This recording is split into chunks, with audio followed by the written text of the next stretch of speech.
Catholic Campaign for Human Development and Catholic Relief Services, basically charitable organizations that were undermining the moral foundations of the church. But the money was going to organizations that were created by Saul Alinsky, who's a notorious Marxist. There's a systemic problem with Catholic charitable organizations being involved in a form of global governance. You have to realize the phrase conspiracy theory was invented by the CIA to discredit anybody who questioned the Warren Commission on the JFK assassination. Hello and welcome to Catholic Unscripted. I'm Catherine Bennett. I'm Mark Lambert. I'm Gavin. And we're delighted to be joined by Michael Hichborn today from the Lepanto Institute. Michael, tell us a bit about that. Well, the Lepanto Institute came into existence in 2014. It was based on research that I was already doing for a pro-life organization. We were looking into organizations like the Catholic Campaign for Human Development and Catholic Relief Services, basically charitable organizations that were undermining the moral foundations of the church. So you have, for instance, the Catholic Campaign for Human Development, which is a national collection of the U.S. Conference of Catholic Bishops. But the money was going to organizations that were created by Saul Alinsky, who's a notorious Marxist. And these organizations were promoting abortion, contraception, homosexuality, and that kind of stuff. So as I was conducting that kind of investigative research and putting out a steady stream of reports, I started looking into other charitable organizations. Catholic Relief Services came up, and we found that Catholic Relief Services was directly involved in facilitating funds to organizations that were providing abortions and contraception to poor people in Africa. And then we found that CRS was actually instituting its own projects that were promoting contraception. So all of that kind of research that we've been doing at American Life League back when I was there, I translated over to Lepanto so that we could start expanding what we were doing. And now what we do is we provide a charity reports list so that people can go and see which organizations are actually worthy of funds. You know, you've got organizations like Charity Watch. Charity Watch says, well, you know, they're pretty good with their financials, but they don't really go into the moral stuff. So we go into the moral aspect and help people to see which ones are acting in line with church teaching and which ones aren't. I think that's absolutely crucial work, isn't it? And unfortunately, people just assume if it's Catholic, then it's great, I can support it and I'm being a faithful Catholic. And sadly, we have seen, especially recently, it's been highlighted with Trump's election, you know, Trump coming into power and this Doge look through the US aid budget and seeing how much money has gone. I think it's something like 250 million over the last few years, and it escalated under Biden, going into Catholic Charities, which had responsibility for sort of rehoming migrant children and things like this. And there are so many holes. There's missing people. You know, they're real problems, and one doesn't want to think that their money is funding these things. So it's really important, this work, to see that, unfortunately, we wish it were the case. If it's Catholic, it's all good, but it just isn't. No, it's not. And some of the research that I've conducted goes well beyond just the moral foundations, but we found that there's a systemic problem with Catholic charitable organizations being involved in a form of global governance. Because with organizations like CAFOD or Troker or the Caritas in Scotland, they're part of an international conglomerate whose acronym is CIDSE, and what that organization does is it pushes for an international form of global governance, and they're all predicated on the United Nations and this idea that we can have this global brotherhood where everything's great, and it sounds good on paper, but the problem is it's socialist in action. And it's Marxist, and ultimately at the end of the day it's pushing the agenda of the United Nations, which includes abortion, contraception, and homosexuality. So it's a huge problem, and the Catholic Church is being used as a moral voice to propagate these ideologies. I have no idea how far back it went. One of the things we've learnt here, I've learnt, and so I'm guessing other people may not know it either, is that this process of delegating Catholic social responsibility to the United Nations as a form of one, essentially, there's no other way of describing it than one world government. But this process of delegating Catholic responsibility has been going on since the 1960s. Now, there was a Pope who began. Could you just put it put it very briefly in perspective for us? So Pope John XXIII wrote Pacem and Terris, and that was in 1963. And Pacem and Terris made several allusions to the United Nations being this great savior for mankind, how it's going to preserve and protect humanitarian and personal rights, humanitarian rights. And so no longer was the church focused on the salvation of souls, but now we're trying to find a way to make everybody get along. And again, it sounds good on paper, but when you look at mission creep, the idea that you have a mission for the church, which is the salvation of souls, once you convert it over to something that's purely humanitarian, you've eliminated the vertical line and you've established only the horizontal line of the cross. So you've got John the 23rd who published Pacem and Terris. Then you've got Paul VI who went to the United Nations. He spoke at the United Nations. And when he spoke at the UN, he actually said, we should be giving, what did he call it, a tribute to the United Nations for the protection of humanitarian ideologies. And he even gave a papal pectoral cross, a jewel-encrusted papal pectoral cross, and a very expensive papal ring, and said, here's basically the tribute from the Vatican to the United Nations, and now you sell that and you use the money for your poverty projects. What I find quite incredible in all this, if I can have one more bite at the cherry of our conversation, is that just at the moment we're facing this enormous conflict between a leftist progressive philosophy, which is glorifying the state and trying to undermine the rights of the family, the responsibilities of Catholics for taking their own ethical decisions, and replace them with a form of globalist statism. The moment the Pope stepped onto the stage and delegated our ethical responsibilities to the United Nations, that was the moment to surrender, wasn't it? Don't we need to reverse that position? We sure do. We sure do. I mean, in 2014, Pope Francis spoke to members of the United Nations, and when he did, he said that he was going to commit the entire Catholic Church to the implementation of the Sustainable Development Goals. Now, let me tell you, the Sustainable Development Goals of the United Nations are 17 goals. It's also called Agenda 2030. What it does is implement an international form of Marxist ideologies that includes universal access to healthcare, including abortion and contraception. It wants to redistribute wealth. It wants to redistribute resources from one country to another so that you have this kind of socialist utopia that not necessarily falls with a global government, but it's a form of global governance that allows for all of this stuff to take place without a necessarily visible central head. So Pope Francis, he called for the implementation of the Sustainable Development Goals, and then he wrote Laudato Si, which made 23 references to sustainable development. Then every single year, he either spoke at the United Nations or ran various projects in the Vatican calling for the implementation of the Sustainable Development Goals and pushing this ideology further and further and further. What's more is that the architect of the SDGs is a man named Jeffrey Sachs.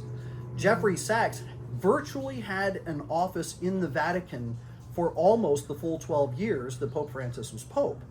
And he was there orchestrating all kinds of things among all sorts of world leaders, trying to get that moral voice from the Vatican to work with the civil organizations and governments pushing this ideology. You'll have to forgive the speedboats driving along on the river behind us. You're looking this way, but there's a beautiful view we're looking at here.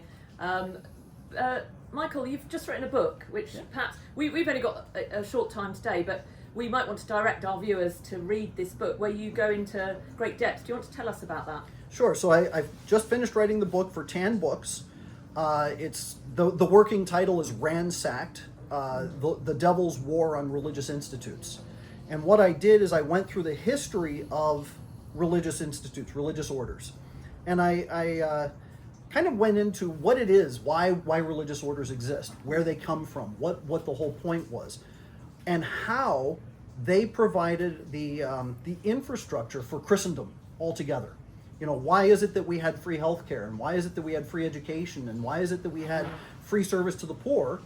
So I showed that, and then I went into the Protestant revolt, and I went into the Enlightenment, and I went into secret societies, and how since the 1500s they have been fighting and attacking and working to destroy these religious institutes, because if they can do that, they can destroy the foundations of Christendom and implement their socialist order that they desire. So that's effectively what the book is about. There's a whole lot more into it, but that's the nutshell version. You'll have to pick it up. What does one do then? It's very good at a diagnosis. How have we got here? What's happened? Here's some background. But what does the ordinary Catholic do? Things like, I suppose, be more cautious about where their money's going in that sense. But what else? Well, I think that, first of all, knowledge is power. It's important to be informed, and I highly recommend people go to our website, lepantoin.org. There we have all sorts of reports. We have all sorts of information on the various elements of this, the push for Marxism in the church, and the various ways that the church has been used to propagate these ideologies. But so knowledge is power.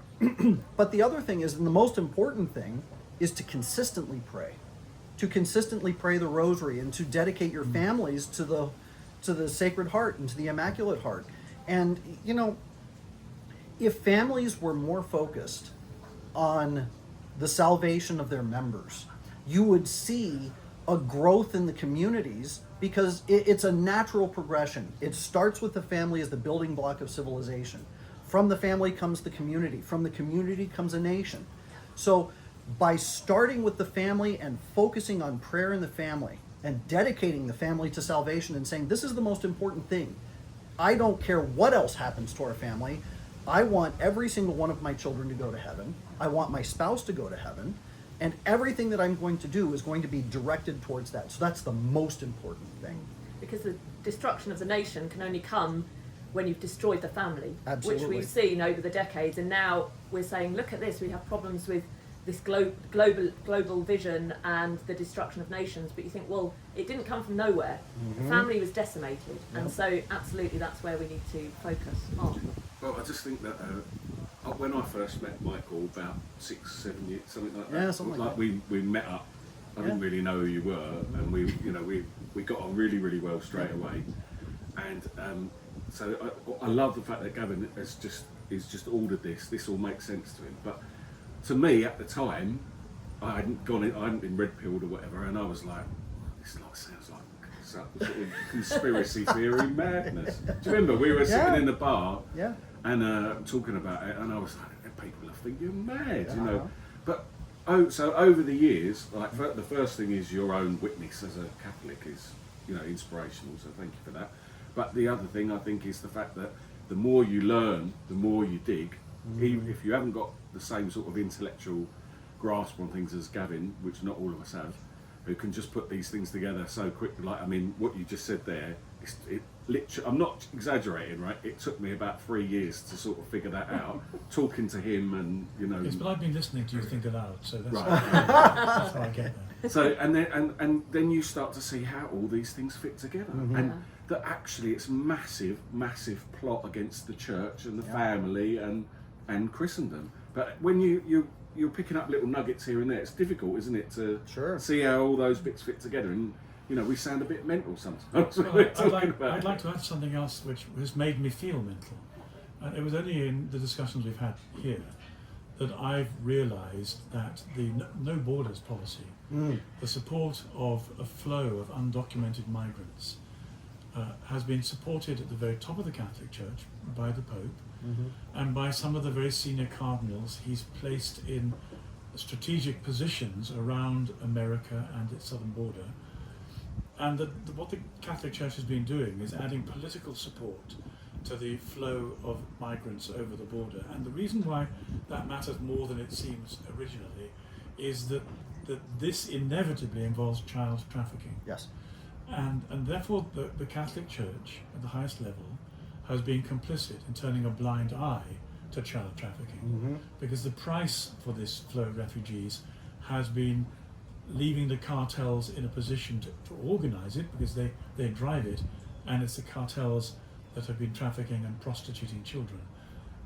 And the Catholic Church has been turning a blind eye to that. Is that right, Mike? But it's about finance, isn't it? Because basically, as the bishops turn against the Catholic faith and we stop giving them money, they're looking for an alternative source of funding, and turning themselves into an NGO basically seems to be the battle plan, doesn't it? So taking federal funds is one of the fastest ways to destroy the church. The next thing that you have to understand, and I have a whole chapter dedicated to this in my book, is that beginning in 1920, you had a systematic effort to infiltrate seminaries by the communists coming out of Moscow. I went through probably 200 or 300 different newspaper articles starting in the 1920s all the way up to the 1970s, and I found dozens of articles that showed that yes, there was a plan that was put in by Lenin and then followed through by Stalin to create these seminaries and to push these radicals into the seminaries to try and take over the church from within.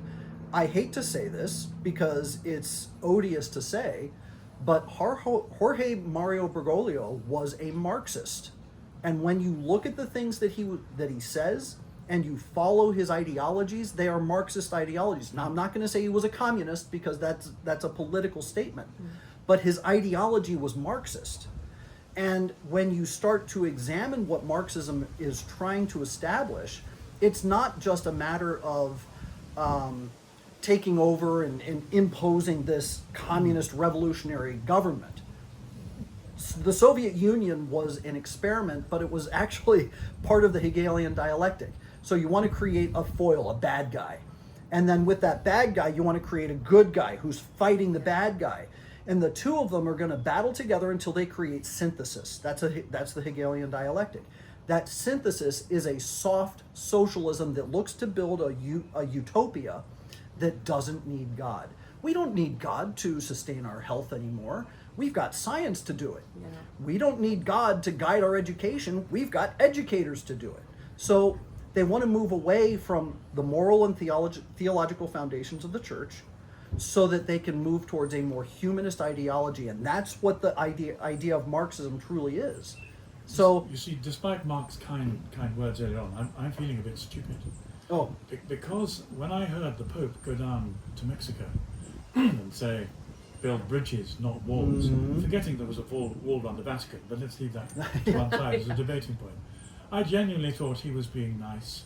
I could see that it was an anti-Trump remark, but I thought, isn't that kind? Isn't that sweet? But what I've realised, thanks to your work, is that this was actually a piece of political rhetoric designed to continue to support a position whereby the flow could continue and the cartels were able, uninterrupted, to process and traffic children, because there's a direct link between that political rhetoric and that and those consequences. And I kick myself for being naive.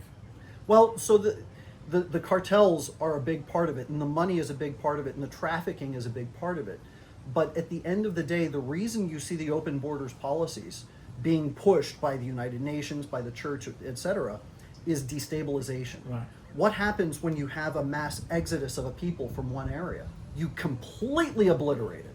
You destabilize that area. So you have these movements down in South America where they're saying, we want to move all of these people from these impoverished areas, and they'll propagandize them. They'll tell them, look, you're poor, you're oppressed, you have all sorts of problems here, and the only way you're going to find any solution is to go north into the United States, and you have to push through those walls to get there.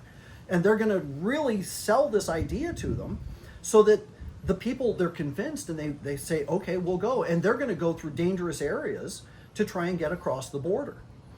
You destabilize the home area, but then now you have a massive influx of people coming into an area that's not prepared with an infrastructure to take them in. So now you're destabilizing two different areas, and that destabilization is what's going to, it destroys hegemony. And so Pope Francis gave up salvation and exchanged it for migration and destabilization. That's exactly right. So Trump's hit the US aid, but that's just one of a number of pockets of where the funding's coming from. First of all, how hopeful do you think, and this relates really to your country here, should we be that is efficacious, that what he's done is actually coming into force, or is it a big announcement that looks good? Will it actually happen? And two, that's one small drop, but there's still lots of other banks, isn't there? You bet. So, If Donald Trump was serious about taking care of the problem and cutting it off at the root, he would pull the United States out of the United Nations altogether. Because that would resolve a lot of these financial problems. If you look at USAID, its agency was set up specifically to aid UN projects. You have the same thing with the Global Fund to Fight AIDS. You've got the same thing with PEPFAR. You've got the same thing with the Department of Health and Human Services, which goes into the communities and tries to implement a lot of these UN projects. So the way to cut the head off of the dragon is to cut off the United Nations and to say we're done with the UN, we're no longer going to finance its programs, which means we're no longer going to finance these international aid and development agencies that are trying to implement these UN programs. That's how you go after it. Now, you asked how hopeful can we be? That depends. It doesn't just depend on Trump. I think he's savvy enough to see that there is a problem here and you need to cut these things off, but that's a very deep rabbit hole. And there are a lot of different moving parts. So it's hard to say how effective he can be, and it depends on how savvy he is. I don't know the answer to that. On the other hand, JD, if you're listening, Hitch has the agenda on the plan. you're always appealing to JD. I think you're convinced he watches us, aren't you? Hey JD, yeah, pick up the phone. Gavin wants you to come to England, but stop by and see Hitch first. That you said rabbit hole. We've talked about red pill and conspiracy theory. Saying something's a conspiracy theory is always a way to shut people up, I think. You know, it's like the slippery slope argument. We talk about assisted suicide. Oh no, don't be silly. This is a slippery slope argument. And you think, well, hang on. but that slippery slope is real. You know, we've seen the safeguards, for example, around that fall away once you bring that into law, as with something like assisted suicide, with abortion, safe, legal and rare. I mean, come on. It's just on demand, really. Certainly in the UK. So I think, as Mark said, he met you and first thought, oh wow, this is all conspiracy theory stuff. So we'd want to say to our audience listening, maybe some of you are a bit resistant and think, wow, I've never heard somebody speak like this. But, you know, knowing you personally, knowing the authenticity of your work, that I think these are things that it's time to stop saying, especially in a post-COVID world. Look, this is conspiracy theory, we shouldn't trust it. This is really important stuff that we should be looking at. Actually, we have a duty to kind of be as informed as we can. There are Catholics in the UK, you know, like we've got CAFOD in the UK, which is a similar thing to USAID. And there are a lot of serious Catholics in the UK who know this is going on with CAFOD and who are resisting it. So that was a bit of a corroboration for me with a lot of the things you were saying. But then, you know what I'm like, I'll test the theory, you know, I'll push back against it and try and see where the holes are.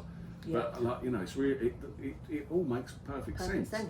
Yeah. Well, you have to realize the word or the phrase conspiracy theory was invented by the CIA to discredit anybody who questioned the Warren Commission on the JFK assassination. That's where the phrase conspiracy theory came from. And who did assassinate JFK? Was it? Tune in next week. Yes. But so the phrase conspiracy theory, it was a discrediting mechanism. But every time we do research, especially at the Lepanto Institute, we bring all the receipts. We're not just making assertions saying, well, you know, just because this organization happened to be in the area when this happened, ooh. No, it's not like that. We go to the original source documents and we show this is what they say. We have big red underlined lines showing this is their statement. They say that they're doing this. And then, of course, when we call them out, the organization always says, oh, we didn't do that. Okay. So what's the bishop's reaction? What's the reaction from the hierarchy? Oh, the Lepanto Institute's just a cranky organization. Pay no attention to them. They make things up. They're lying. And my response is, okay, here's the report. Show me where I lied. Oh, and by the way, why don't you go ahead and sue me? Because if I'm lying, then surely you can absolutely sue me. But it doesn't. And it's always ad hominem, isn't it? It's attack the person, rubbish the institution, but don't deal with what they're saying. That's right. So you want to ask those questions and get people to deal with that. Go by Ransacked. Is it out now? Not yet. I just turned in the manuscript last week, so. Oh, have I just revealed some secrets? No, it's okay. Okay. One day when it comes out, we'll mention it again. I hope do later purchase, this year. Yeah, do purchase Ransacked by Michael Hichborn. And also, if I can give a plug for another good friend here, Christopher Mannion, who's written Charity for Sale, which is also another good expose. So, but for now, I hope you'll join us again, Michael. You bet. We'll continue the conversation. Thanks for joining us. I'm Katherine Bennett. I'm Mark Lambert. I'm Gavin.